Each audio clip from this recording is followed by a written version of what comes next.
अस्सलाम वालेकुम नाज़रीन, वॉइस ऑफ साउथ एशिया के टी टाइम के साथ मैं हूं आपकी मेज़बान शहला महमूद। और शहला महमूद अपनी हर एपिसोड में आपकी मुलाकात करवाती है इस इंडस्ट्री के ऐसे जगमगाते सितारों के साथ कि जिन्होंने अपने काम की बदौलत नाम बनाया होता है और इस इंडस्ट्री की जो है वो खिदमत कर रहे हैं। तो आज मैं आपकी मुलाकात जिस शख्सियत से करवाने वाली हूँ उनका ताल्लुक है सुर की दुनिया से, और म्यूज़िक इंडस्ट्री में जो है वो नहायत ही सुरीली और खूबसूरत आवाज़ रखती हैं। उम्र उनकी बहुत छोटी सी है अभी, लेकिन काम जो है वो बहुत बड़े बड़े उन्होंने करना शुरू कर दिए हैं। तो बिल्कुल जनाब, हम मजीद जो है वो आपको इंतजार नहीं करवाते, हम आपके आज मुलाकात करवा रहे हैं पाकिस्तान की नहायत ही उभरती हुई गुलकारा आयत शेख हमारे साथ मौजूद हैं, जो कि बहुत अच्छा गाती हैं। अस्सलाम वालेकुम आयत, कैसी हैं आप? मैं बिल्कुल ठीक हूँ, आप सुनाएं? अल्हम्दुलिल्लाह, बहुत शुक्रिया वॉइस ऑफ साउथ एशिया को टाइम देने के लिए। Thank you so much for inviting me over here. जैसे कि मैंने अपने इंट्रो में कहा कि इतनी छोटी सी हो तुम अभी, और माशाल्लाह से इतने कोई पक्के और गहरे सुर हैं तुम्हारे। तो ये जो क्वालिटी थी ये बाय बिल्टन है, शुरू से आपके अंदर थी, या फिर एक होता है ना कि शौक होता है और बचपन से गाते थे? नहीं, एक्चुअली जो टोन है मेरे पास वो बचपन से था, और जो सुर वगैरह है सब चीज़ें हैं वो बिल्ड की, वो बहुत मेहनत से 4-5 घंटे रियाज करने के बाद फिर जाके वो एक टोन के साथ वो सुर मिक्स होके तो एक आवाज़ बनी। अच्छा, तो इसमें ये बताओ कि जाहिर सी बात है आपकी स्टडीज़ भी साथ में चल रही होती हैं, साथ में सिंगिंग का पैशन भी है, तो बचपन से डिसाइड किया हुआ था कि सिंगर बनना है, या बाद में ये चीज़ डेवलप हुई आपके अंदर? मैं 8 साल की थी। अब 8 साल के बच्चे को क्या पता है कि उसके साथ आगे जाके क्या होगा। लेकिन नहीं, कुछ तो सोचा हुआ होता है ना इंसान ने कि कुछ होता है ना, कुछ चीज़ें आपको इंस्पायर कर रही होती हैं लोगों से। तो सुनती थी म्यूज़िक बचपन में? हाँ बिल्कुल, मैं ज़रूर सुनती थी म्यूज़िक। एक्चुअली इतना जो है मुझे म्यूज़िक सुनने का शौक़ था कि सुबह वॉक करने जाती थी मैं बाबा के साथ पार्क में। तो मुझे अच्छे तरीके से याद है कि एक दफ़ा क्या हुआ, वॉक करने के बाद हम लोग वापस आए और उस वक्त गाना आया था सुन रहा है ना तू, इंडियन सॉन्ग। सो पापा क्या कर रहे हैं कि मैंने कहा बाबा वो गाना लगाएं। बाबा ने फुल वॉल्यूम करके गाड़ी के अंदर, गाड़ी ढस ढस कर रही है, बाहर मोहल्ले वाले कह रहे हैं अल्लाह अकबर, सुबह सुबह ये क्या कर रहे हो तुम लोग, ये बाप बेटी क्या कर रहे हैं। तो फिर वहाँ से वो सफ़र शुरू हुआ। और कितने साल की थी उस वक्त आए? उस वक्त मैं 8 साल की थी, उसी वक्त की बात बता रही हूँ, आपने कहा ना कि अच्छा, उस वक्त आपको एक होता है ना कि क्लिक कर जाता है आपको कि यार ये तो बड़ी अच्छी चीज़ है, या मज़े की चीज़ है, या इसमें मुझे कुछ करना चाहिए। फिर बाद में जब आपने इस ख्वाहिश का इजहार किया फैमिली में? हाँ, जब ये मैंने ज़ाहिर ख्वाहिश का इज़हार किया, बाबा ने मुझसे पूछा कि आपने करना है कि सिंगिंग मतलब सीखनी है आपने? मैंने बड़े मज़े से उस वक्त सर हिला दिया। छोटी मुझे क्या पता था कि आगे जाके बेटा तुम्हारे साथ क्या क्या होगा। इतना आसान नहीं है ये तो आप लोगों को लगता है ना कि एक सिंगर आया और वो गाकर और वो चला गया, लेकिन उस सिंगर से हम पूछ रहे हैं कि वो तगो तो कैसी होती है। मैंने बड़े मज़े से मुंडी हिला दी हूँ करके, मैंने कहा हाँ ठीक है। अब जब पहुँचे सर के पास गए तो जो मेरे उस्ताद हैं वो ज़रा सीरियस हैं, बहुत एक्चुअली बहुत उस्ताद ऐसे ही होते हैं। हाँ तो बहुत सीरियस थे। और एक्चुअली द थिंग इज़ कि मैं और मेरी बहन गए थे, उसको भी बहुत शौक था, हम दोनों एक दूसरे के साथ जो है ना गाते रहते थे। अच्छा, सो छोटी थी वो, चाइनीज़ लुक था उसका, अभी भी है और ज़्यादा चाइनीज़ है, और मैं एक सूखी सी अलग सी बैठी होती। तो सर जो है, सर ने उस वक्त आवाज़ चेक की, टोन चेक किया, दोनों का सही, ठीक है सर। अब वो छोटी थी और वो एक्चुअली मुझसे ज़्यादा सुरीली थी, सही, ठीक है, वो ज़्यादा अच्छा गाती थी मुझसे। तो सर की सारी अटेंशन जो है वो छोटी वाली की तरफ चली गई, ठीक है। तुम कोने में बैठ के जल्दी तो नहीं थी? नहीं। एक्चुअली द थिंग इज़ कि जब वो उसको सिखाते थे तो मुझे भी बाबा ने कहा कि इसको भी साथ बिठाया करें, इसको भी सीखने दें, इसको भी सिखाएं आप ना।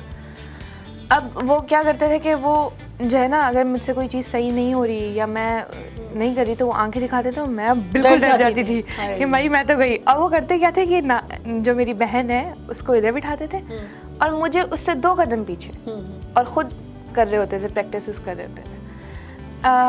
नायाब का ये हुआ, मेरी छोटी बहन का नाम नायाब है, नायाब का ये हुआ कि नायाब को जो है टॉन्सिल्स हो गए थे गले में, तो उसकी वजह से उसने सिंगिंग थोड़ी सी अवॉइड कर दी उसको। डॉक्टर्स ने कहा, वो डॉक्टर कहते हैं वो इंजूरियस होता है। अच्छा, एट दैट टाइम मुझे इतना उन्होंने गलवाया ना कि बाबा को ज़्यादा फोर्स करते थे कि छोटी वाली गालेगी, छोटी वाली गालेगी, इसको उसको कुछ नहीं, इसको छोड़ो, तुम क्या करवा रहे हो उसको। मुझे आ गया गुस्सा, ठीक है, मुझे आ गया गुस्सा। ठान ली मैंने जो है, मैं एक दफ़ा कमरे में बैठ के धाड़ो धाड़ रोए जा रही हूँ कि मेरी तरफ देखते ही नहीं है वो, उसको छोटी को करवाते रहते हैं, मुझे कहते हैं कि कुछ कर ही नहीं पाएगी, ये नहीं कर पाएगी, और फिर ये जो ग्रज और गुस्सा है उसका था। बाबा फिर मेरे पास जाके कहने लगे, तुमने वाकई उनको कुछ करके दिखाना है? मैंने कहा हाँ। कहने लगे तो फिर वो जो प्रैक्टिस करवाते हैं ना उसको डबल कर लो, ट्रिपल कर लो। अब तुम भी सीरियस हो जाओ। करे ना करे, मैं ज़रूर करती थी बैठ के। मैं कमरा बंद करके एक पूरा लॉक करके मैं 2-2 घंटे लगी रहती थी, रियाज करती थी बैठ के। सर एक दफ़ा जो है ना काफ़ी लंबी छुट्टी में चले गए, 2 हफ्ते बाद आए तो मेरा टोन देख रहे हैं, उनको एक अलग आयत नजर आई। ये क्या हुआ है? हैं? तुम उसको टॉन्सिस हुए, तुमने उसकी आवाज़ तो नहीं ले ली? मैंने कहा नहीं मैंने प्रैक्टिस की। उन्होंने फिर मेरे पे तवज्जो दी, फिर उन्होंने मुझे सिखाना शुरू किया अच्छे से।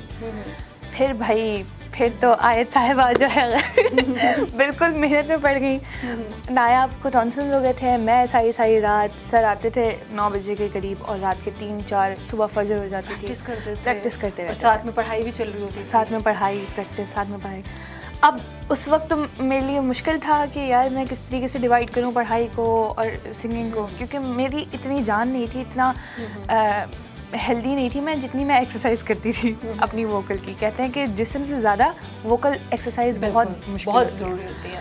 तो नसें फूल जाती है कुछ गाते हुए आपकी। बिल्कुल, अरे मेरी फूलती रहती थी यहाँ पे ना, मैं क्लास में भी ऐसे बैठ के यूँ करती रहती थी। तो देख रहे हैं नाजरीन, ये होती है तब दो, ये होता है एक आर्टिस्ट। बिल्कुल। खैर, लेकिन देखो कि तुम उस चीज़ से निकल के आई, तुमने अपने वो कहते हैं ना गुस्सा जो होता है एक आपका एक चैलेंज की तरह लिया वो गुस्सा एक्चुअली। और मैंने अपने आप को अब नोट करना शुरू किया है कि जब कभी मुझे गुस्सा आता है ना और मैं गुस्से में कोई चीज़ चैलेंज लेके गाऊँ तो फिर मुझसे ज़्यादा अच्छी है।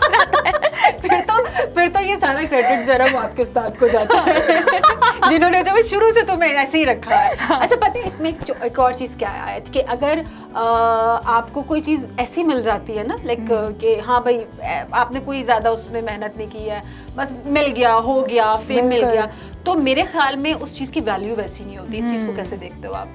बिल्कुल आप सही कह रही हैं, इस पर मैं ज़्यादा बोलना नहीं चाहूँगी।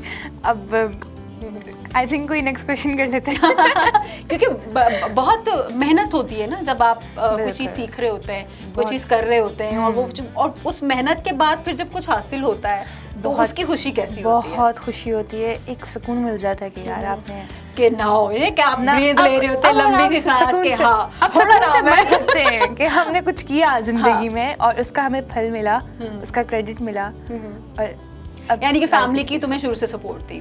फैमिली की सपोर्ट। और अम्मी का क्या रिएक्शन था? मम्मा स्टार्टिंग में बहुत स्ट्रिक्ट। हाँ, ये माएँ ऐसी होती हैं, मेरी अम्मा भी शुरू में यही कहती थी। अब सही हो गई हैं कि जर्नलिस्ट बनना हो, वो क्या करोगी जर्नलिस्ट बन के।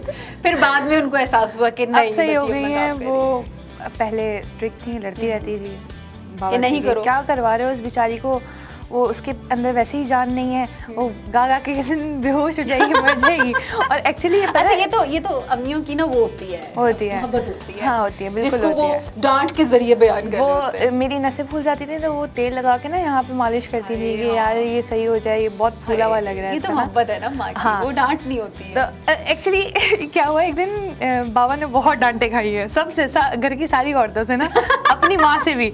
एक दिन क्या हुआ कि मुझे सुबह स्कूल जाना था और मेरा पेपर था सुबह, और उस्ताद साहब मुझे छोड़ ही नहीं रहे। ये पूरा करके जाओ। पूरा करके मैं एक सबक में अटक गई थी, मैं एक पलटे में अटक गई थी, मुझसे हो नहीं रहा था। ठीक है, उन्होंने कहा या तो आज तो करेगी या नहीं करेगी तुम सुबह स्कूल ही नहीं जाओगी। अब दादी जो है ना अलग कमरे में बैठ के, जहाँ मैं और दादी साथ सोते थे, हमारे रियाज वाला रूम अलग होता था और सोने वाला रूम अलग होता था। वहाँ पे ना दादी तहज्जुद की नमाज़ पढ़ रही हैं और बड़े जो है ना उससे गुस्से से सोच रही है कि मैं क्या करूँ उसके साथ। कभी भी दादी बात है, उस्ताद को कुछ कह नहीं सकती। हाँ, दादी ने कभी भी उस्ताद साहब से बात नहीं की और ना ही कुछ किया ना। उस दिन मैं रो रही हूँ कि मुझे जाने दे, मेरा सुबह पेपर है और मैंने सुबह पेपर देना है। मैं क्या देखती हूँ कि दादी जो है ना खटखटा रही है रूम पे, ठुक ठुक ठुक क्यों करके ना, कह रही है आयत को भेजो। और बाबा कह रहे हैं अम्मी उसका वो पलटा रहता है अभी ना वो। पलटा गया भाड़ में उसको बुलाओ भाई। दादी फिर आ गई होंगी गुस्से में। दादी अम्मी ने मेरा हाथ पकड़ा, मुझे और खींचती तुमने भी भी शुक्र है जहाँ खलासी हुई, अल्लाह अल्लाह दादी आ गई फरिश्ता बन नहीं, के। आपको क्या लगता है मेरे सर ने मुझे छोड़ दिया होगा? नहीं भाई, उन्होंने फिर बुलवाया मुझे कि चलो 10-15 मिनट करो, लेकिन मेरे लेकिन सामने करो। करके जाओ। सही। मैंने किया, फिर मैं गई, लेकिन वो जो तो आपकी और मेहनत, पूरी रात आपकी का- मेहनत हाँ। में जो है वो आपके उस्ताद की मेहनत भी शामिल है बिल्कुल, आपको बनाने में। बिल्कुल। क्या बात है। बिल्कुल जनाब, आयश शेख हमारे साथ हैं और अभी तक जो है वो मजे मजे के हम इनके जो है वो बचपन की किस्से सुन रहे हैं। मजीद भी हम इनसे जो है वो इनके फनी सफर के बारे में बात करेंगे। यहाँ वक्त हुआ चाहता है एक छोटे से ब्रेक का, आपने कहीं नहीं जाना, देखते रहिए voice of south Asia. Welcome back जनाब, आप देख रहे हैं वॉइस ऑफ साउथ एशिया का टी टाइम, और टी टाइम में आज हमारी मेहमान है आयत शेख, जो कि मौसीकी की दुनिया से ताल्लुक़ रखती हैं और एमर्जिंग टैलेंट है, बहुत अच्छा गाती हैं और अभी तक जो है वो माशाल्लाह से फिल्मों में भी प्लेबैक सिंगिंग जो है वो कर चुकी हैं।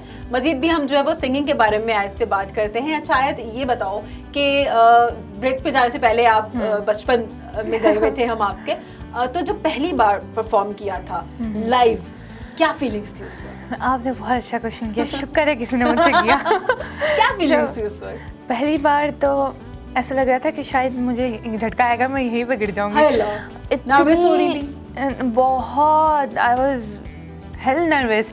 ऐसा मैं असल में मेरा सबसे पहला जो था वो था कश्मीर में। ठीक है, सबसे पहला शो कश्मीर में, खूबसूरत और वादी में, बहुत- खूबसूरत लड़की, खूबसूरत आवाज के साथ, वाह वाह। बिल्कुल। बड़ा मुझे तो खैर जब मैं विज़िट करने गई तो मुझे तो बड़ा मज़ा आया। पहाड़ देख रही हूँ मैं, सीनरी देख रही हूँ, और जैसे ही शाम होने लगती है वहाँ पे जो है एकदम सारे बादल आपके मुंह के खूबसूरत करीब आ लगता जाते है हैं। ना, हाँ। मैं एक दफ़ा उठी और मैंने जाते ही ये सो रहे थे दोनों, जो मेरे बाबा और सब चीज़ें ना, मैं चुप करके उठी, मैंने गैलरी खोली, ऐसा लग रहा था कि शायद मैं आसमान में हूँ, आसमान में हूँ, उड़ रही हूँ। बादल मेरे मुंह के करीब, और मैं यूँ करके थोड़ा सा हटाऊँ तो शायद मैं नीचे देख सकती हूँ, और मैं क्या देख रही हूँ नीचे कि यहाँ पे पूरा एक ग्रास है और घोड़े भाग रहे हैं ओह वाह, आगे पीछे। तो नेक्स्ट डे हमारी परफॉर्मेंस थी और नीलम स्टेडियम में थी। नीलम स्टेडियम फुल पैक था, Crowd, फुल पैक था, सांस लेने की भी जगह नहीं थी वहाँ पे, फुल पैक था। और वहाँ पे सिर्फ और सिर्फ एक मैं थी, मेरी उम्र थी उस वक्त 11 साल। अच्छा जी। भाई 11 साल की उम्र में इस लड़की ने पहली लाइव परफॉर्मेंस बिल्कुल। वाओ। तो फिर क्या हुआ? फिर ये हुआ कि जो है मैं उस वक्त सितंबर चल रहा था और गाना था ए वतन के सजीले जवानों, ठीक है। प्रैक्टिस करवा के सर ने मेरी ऐसी की तैसी की हुई थी कि नहीं तुमने गाना है, तुमने गाना है, तुमने गाना है। नीलम स्टेडियम में पहुंच गए। अच्छा उस वक्त हुआ क्या ब्लंडर हम लोगों से कि मौसम खुश्क था, इन्होंने मुझे बादाम खिला दिए। हाय हाय हाय, बादाम पे बादाम खिलाए जाएं, बादाम पे बादाम खिलाए जाएं, मेरी आवाज़ हो गई खुश्क। खैर वो परफॉर्मेंस के बाद हुई थी, उससे पहले नहीं हुई थी।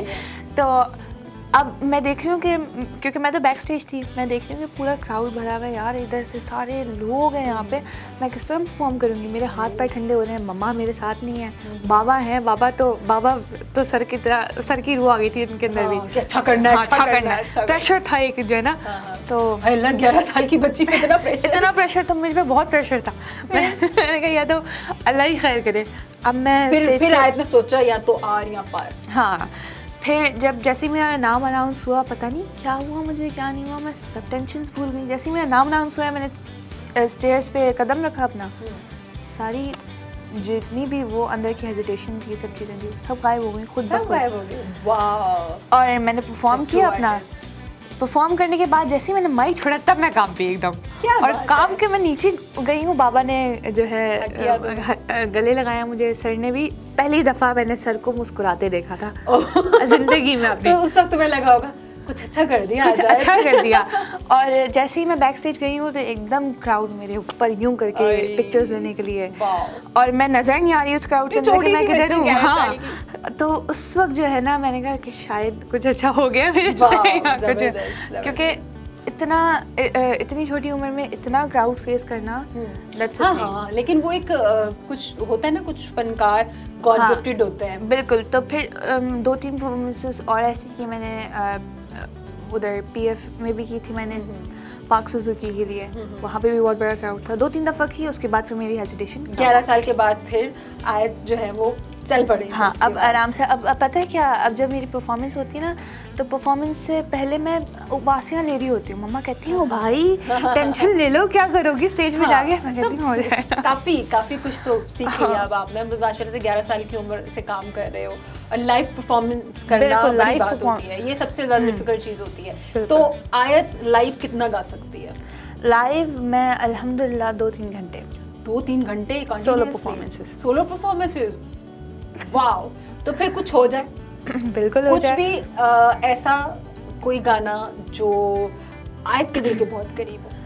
मेरे दिल के करीब तो गाने तो एक सिंगर के लिए ऐसे होते हैं जैसे उसके बच्चे हों, ठीक हाय, हाय, है। हाय, क्या तो बात है। मेरे एक गाना जो है मेरे दिल के बहुत करीब है। ये एक्चुअली मुझसे जो क्वेश्चन करता है ना कि यार अपने पसंदीदा कोई गाना सुना दो, मैं कहती हूँ यार बहुत डिफिकल्ट है, कैसे सब सुनाऊं? अच्छे हैं। कैसे सुनाऊं? चलो जो अक्सर गुनगुनाती हो, हम इसको सिंपल कर दें। अक्सर जो मुझसे ज़्यादा लोग सुनते हैं वो मैं आपको सुना देती हूँ, Please. और वो आपके ऑडियंस भी शायद पसंद करे।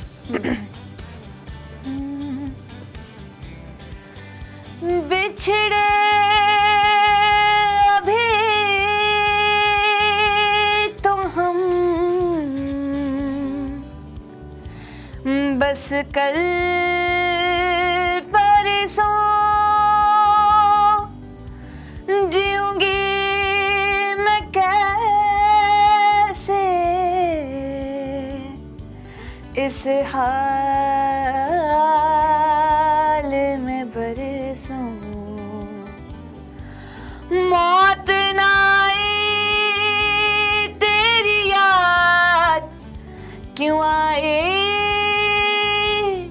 हाय लंबी जुदाई 4 दिन दा प्यारो रब्बा बड़ी लंबी जुदाई, लंबी जुदाई।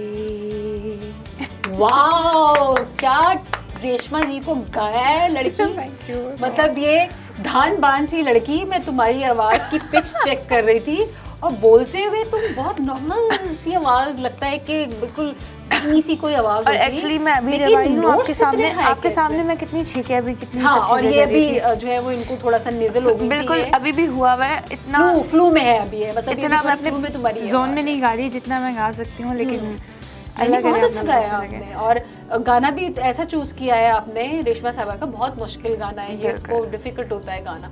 Very nice, Thank you so much, जबरदस्त। और thank ये क्रेडिट जाता है आपके उस्ताद को भी। उन्हीं को जाता है और अल्लाह का शुक्र है कि नहीं तो ये किया। डिफरेंट कैसे होता है? जैसे आप अगर नॉर्मल बात कर रहे हो तो बहुत एक हल्की सी आवाज है, लेकिन जब आप गा रहे हो तो वो एक पिच अलग थी। आई थिंक इसी को तैयारी सिंगर होती कहते है। हैं, इसी को सिंगर कहते हैं कि जब वो अपनी चीज़ पे आए, अपनी आवाज़। मेरा ही टोन है ऐसा जिसकी आप बात करना चाह रही हैं, मेरा टोन ही ऐसा है कि मैं जब किसी से बात करती हूँ, अब तो मैं फिर भी कुछ सही बात कर रही हूँ, लेकिन जब मैं किसी और से बात करती हूँ जिसको मैं नहीं जानती, तो मेरी आवाज़ उससे भी कम निकलती है। वो कहते हैं सॉरी हमने सुना नहीं आपको, क्या कह रही हैं आप? धीमा लहजा है बहुत धीमा लहजा है मेरा, लेकिन सुर पक्के हैं आयत। हाँ, जब गाती हूँ तो फिर मैं अपने जोन में गाती हूँ, मैं ना इधर देखती ना उधर देखती हूँ। क्या बात है, फिर वो एक और आयत होंगी नहीं? बिल्कुल ऐसा ही है। मतलब बहुत बहुत ज्यादा सोशल नहीं है आप, ऐसे कह रहे हो? सोशल भी हूँ, जब कोई किसी ने मुझसे बात करनी होती जाहिर है मैं आपसे बात करूँगी, लेकिन वैसे मैं ज़्यादा नहीं बोलती। बिल्कुल मतलब अपनी धुन में मगन अपनी धुन में मगन रहती हूँ, अपने आप से। मैं पागल नहीं हूँ, लेकिन मैं अपने आप से जो है गुनगुनाना, बातें करना, ये सब चीज़ें ये होता है। सही। अच्छा आयत, जाहिर सी बात है आपका ताल्लुक सिंगिंग से है, तो जो भी फ़न की किसी जहत से होता है तो उसने अपने जहन में कोई ना कोई एक एडमायर बनाया हुआ होता है कि इसको बहुत ज़्यादा वो एडमायर कर रहे होते हैं, कोई ऐसी शख्सियत जिससे बहुत ज़्यादा आप इन्फ्लुएंस होते हैं, जो पसंद होता है। तो म्यूज़िक में आप किसको एडमायर करते हैं? अच्छा, मैं जिन शख्सियत का नाम लूँगी, खैर मैं उस जनरेशन से तो नहीं हूँ जाहिर है, लेकिन जैसे जिन्होंने मुझे बताया, मेरे जिस तरह फैमिली हो गई मेम्बर या सर ने बताया कि यार शी वॉज द सिंगर जिन्होंने एक चीज़ इंट्रोड्यूस करवाई, शी वॉज नाज़िया हसन, और उन्होंने पॉप सिंगिंग इंट्रोड्यूस करवाई। Before that there was nothing. Pakistan में नहीं था वो कल्चर, पाकिस्तान में नहीं था, कल्चर नहीं था। तो जब मैंने जैसे ये सुना मैंने कहा यार that's really good thing, then फिर मैंने गाने वाने सुने, so I am a really big fan of her. हाँ, नाजिया जो है वो उस दौर में गाती थी जिस दौर में मेरा नहीं ख्याल के लड़कियां जो हैं वो बिल्कुल। इतनी मॉड स्क्वाड होकर और लाइव हाँ। परफॉर्म कर रहे होते थे। है बिल्कुल ना? सही कह रही हैं। मैं भी बहुत पसंद करती हूँ नाजिया की, तो खैर सदाबहार गाने हैं उनके।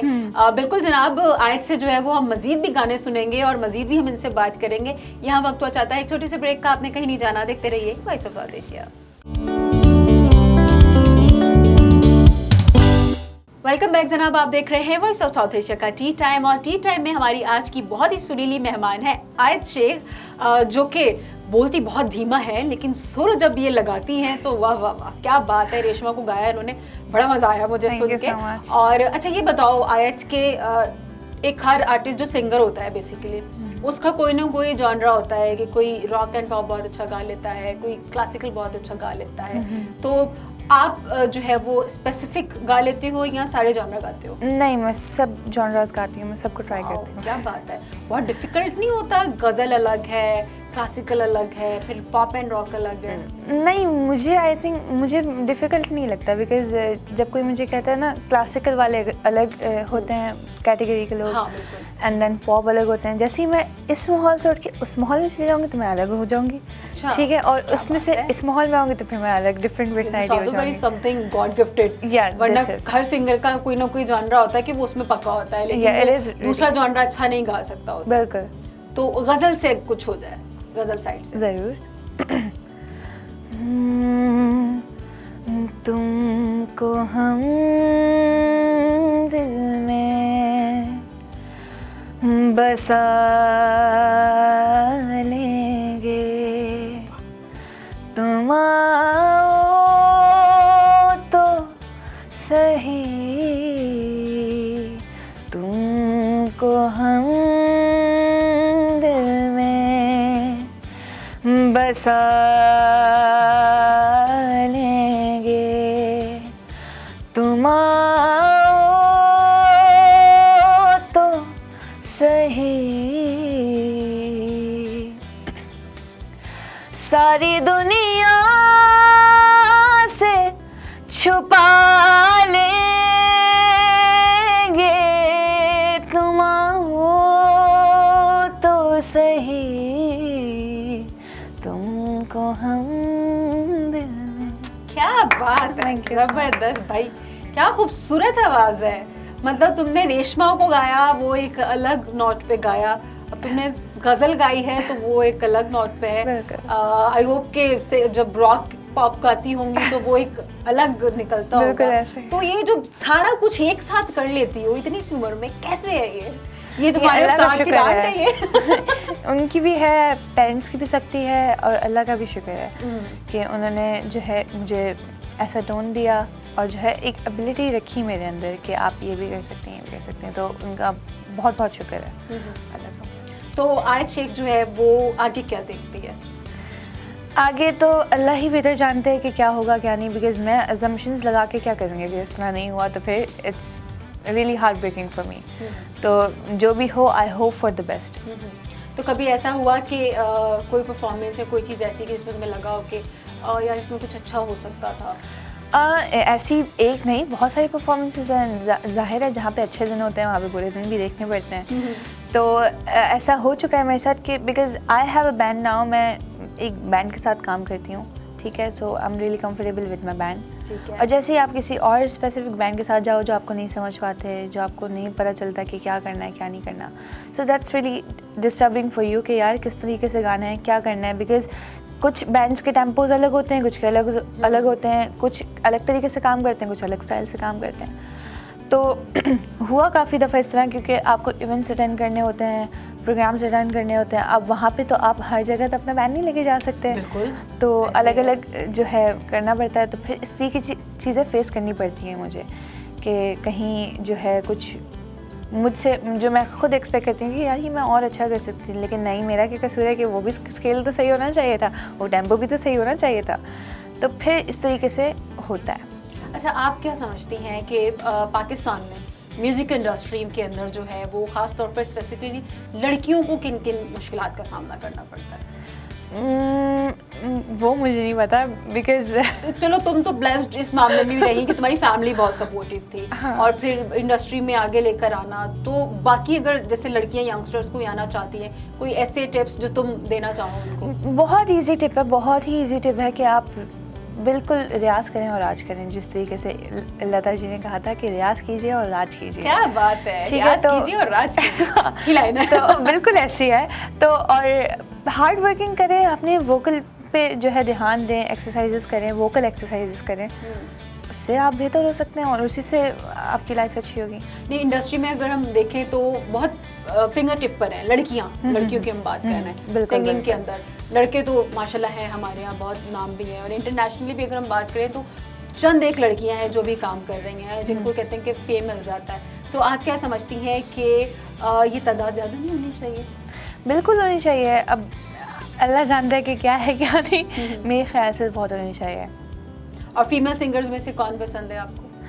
पाकिस्तान नहीं, ओवरऑल बता सकते हो। पाकिस्तान, मुझे तो काउंटलेस सिंगर, मेरे तो मैं गिन नहीं सकती, मुझे तो सब बहुत पसंद है।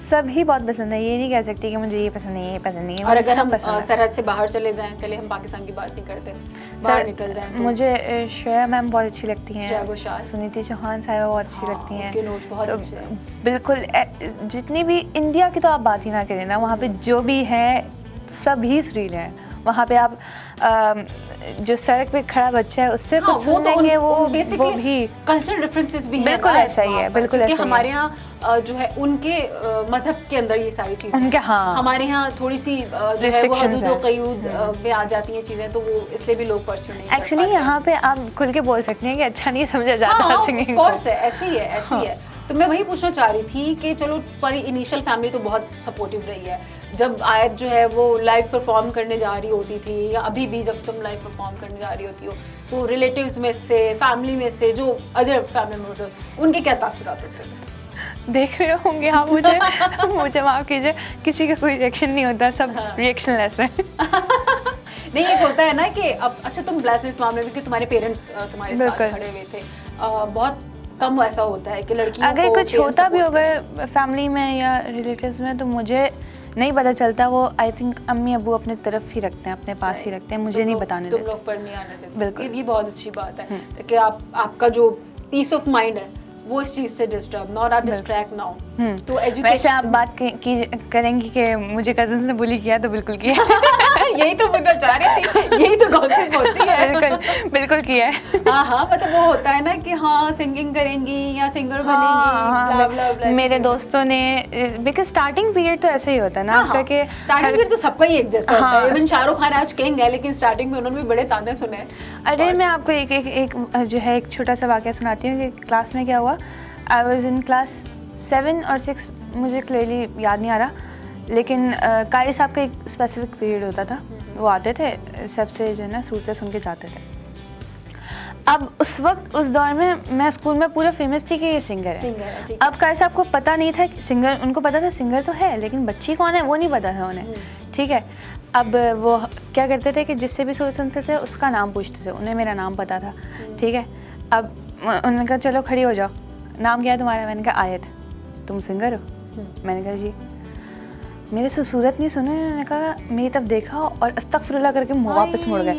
मैं यूँ करके देख रही हूँ और मेरे दोस्तों ने फिर वो अस्तगफिरुल्लाह पकड़ ही लिया। और फिर तुम जहाँ जा रही हो, मैं जहाँ जा रही हूँ वो मुझे अस्तगफिरुल्लाह करके मेरा क्या कसूर है भाई? नहीं, ये चीज़ें तो आपको जाहिर सी बात है, जब आप एक सोसाइटी से डिफरेंट होके थोड़ा सा कुछ करने जाते हैं तो obvious सी बात है कि आपको बहुत सारे लोग ऐसे मिलेंगे रास्ते में, लेकिन करना वही जो तुम अभी तक करती है। हाँ, अच्छा मेरे दोस्तों को शौक भी बहुत था कि यार इससे कुछ सुने, उसके बाद फिर उसको उनको बुली भी करना है ताकि उनके दिल को सुकून मिले। तो ऐसा लेकिन खैर ऐसी छोटी छोटी चीज़ें तो लाइफ में भी मजीद आगे, तुम्हारी बहुत लंबी जिंदगी पड़ी हुई, एक शानदार करियर। नहीं, लेकिन अब मेरे दोस्त बहुत अच्छे हैं, आएगा अब मजीद अच्छे हो जाएंगे। जब मतलब वो होता है ना कि वो एक वो वाला कि यार स्टार है यार, इसके साथ तस्वीरें खींच रहा हूँ, उनको भी तो अपना सर्कल बताना है ना। खैर, तो ये छोटी सी चीजें आती रहती हैं लाइफ के अंदर, तो इनको बिल्कुल सवार नहीं करना है। अभी शानदार करियर है आपके सामने इंशाल्लाह। और ऐसे ही गाते जाएं, ऐसे ही आगे बढ़ते जाएं और अच्छी अच्छी प्यारी प्यारी आवाज़ के साथ जो है वो अच्छा अच्छा सा परफॉर्म करते जाएं। थैंक यू सो मच, आपने वक्त दिया वॉइस ऑफ साउथ एशिया के लिए, बड़ा मज़ा आया आपसे बात करके। Thank you so much, thank you। और बहुत सुरीली सी आवाज़ के साथ आज हमने जो है वो आपकी मुलाकात करवाई। उम्मीद है कि आपको शो जो है वो अच्छा लगा होगा। आपने कमेंट्स में ज़रूर हमें बताना है, आपका फीडबैक हमारे लिए बहुत ज़रूरी भी होता है। तो यहाँ जो है वो आपसे अब विदा लेने का वक्त हुआ चाहता है। मुझे और आयत शेख को दीजिए इजाज़त। अगले एपिसोड तक अपना बहुत सारा ख्याल रखिएगा। मिलते हैं अगले हफ्ते इंशाल्लाह। देखते रहिए वॉइस ऑफ साउथ एशिया।